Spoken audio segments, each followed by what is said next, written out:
Donald Trump and Ronald Reagan seem surprisingly familiar. However, Trump seems supremely cognizant of the fact that he is always acting. He moves through life like a man who knows he is always being observed. Many questions have arisen about Trump during this campaign season about his platform, his knowledge of issues, his inflammatory language, his level of comfort with political violence. And then there is another side to it. Trump loves his family, for sure. He is reported to be a generous and fair-minded boss.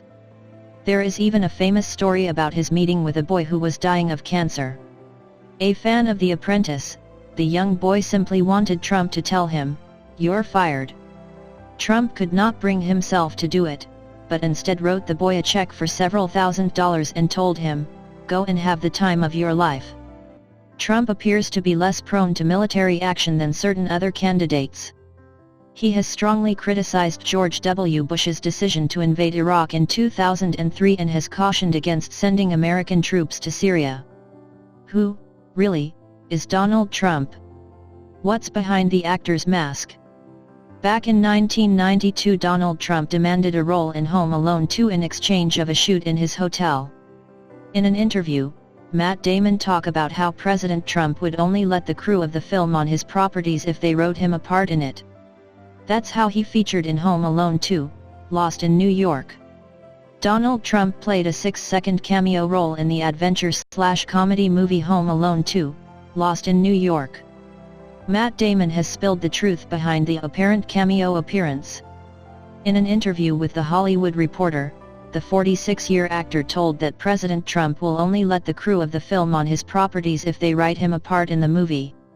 Canada's national broadcaster has riled Donald Trump's conservative base by airing Christmas movie favorite Home Alone 2 without a scene involving the president. An 8 minutes of the film in total in 2014 to make room for commercials. The film aired without Trump's cameo on CBC earlier this year, but the edit was later picked up by right-wing news outlets, sparking fury among the president's supporters. Trump seems to be surrounded by controversies even more. In a recent event, George Floyd took a civil unrest which began in Minneapolis in the United States on May 26, 2020.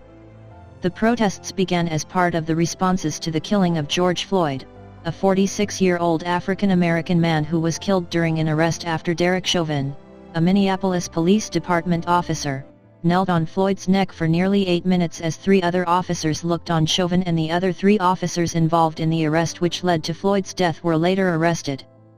The Trump administration has drawn widespread criticism for what critics called its hardline rhetoric and aggressive, militarized response.